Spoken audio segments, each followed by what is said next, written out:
Good morning, Ox Consortium. It's good to be with you again. We are in the first week of January. We're filming this on the 2nd, so yesterday was New Year's. And I was walking out the door to the gym, and Seminary Anthony said, "Oh, the gym is open on New Year's?" I said, "Well, of course. We have all these people who just made their resolutions. They've got to be there to get that money." And we laughed for a second, but I realized that, for a lot of us, as Christians, we live both in the world, but we also live as citizens of heaven. And there are many, many things that we do from a secular standpoint that are absolutely fine. That it's not bad to do those things. It's not bad to like TV. It's not bad to read a mystery novel. It's not bad to participate in the secular world. It's not. It's just not at all. And one of those things that we do in the secular world is New Year's resolutions. I personally don't, but I'm sure a lot of you do. I'm sure, and I know a lot of our people who perhaps aren't Catholic Christians do. And yeah, we've just started a new year. It's possible that we've made some New Year's resolutions. But what I'd like to invite you to do, if you are one of those people that made a New Year's resolution, to try and pull that into your spiritual life. And if you haven't made a New Year's resolution, then this is the perfect time to start thinking about how is this new calendar year going to make my church year better in 2024.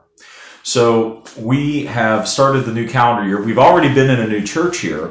And at the beginning of Advent, I invited everybody to consider, how is this year going to be different than last? How am I going to grow closer to the Lord? How am I going to be a better Christian? How am I going to improve myself spiritually, as well as physically, mentally, emotionally, and all the other ways that we do? The nice part about having January 1st come almost a month and a half after the church year has started is we've had time to collect some data. And we are blessed this year. You may say we're blessed, you may say we're not blessed, but the reality is this year we have one of the earliest Lents that is mathematically possible. Lent begins on February 14th. So everybody gets out of Valentine's Day this year because we have Ash Wednesday.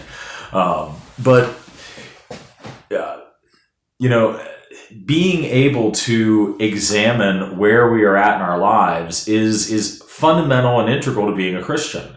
And preparing for the next season is always going to be part of how we live the Christian life while we're on earth.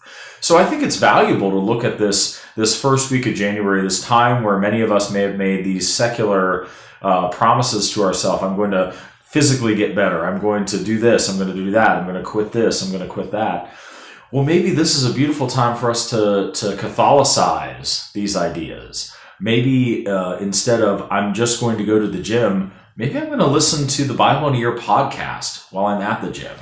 Maybe instead of, well, I'm going to quit this bad habit or quit this thing that I know is holding me back from something, well, maybe I'm also going to quit this thing that's holding me back spiritually. Or maybe the way I'm going to do that is I'm going to prepare to do it up until the beginning of Lent, and Lent is going to be my quit date. Maybe it's smoking, maybe it's drinking, maybe it's sugar, maybe it's anything like that. Leverage those times where you're going to be giving something up spiritually and allow it to become an area where you can be better physically.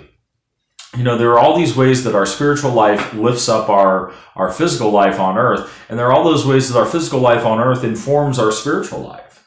So putting them together and allowing one to build the other can be a very powerful, powerful thing. So I'd invite you to consider, especially if this is if you're the type of person that uses this time for resolutions and growth, that perhaps this growth should be spiritual. And if you haven't considered those things, we are merely 6 weeks away from the beginning of Lent, the beginning of our holy season of privation, the beginning of our reminders that, while this world is good and while the things of the world are good, they're also fleeting and they're easily pulled away. We are easily pulled away by them from where our focus should be, which is faith, family, love, heaven, joy.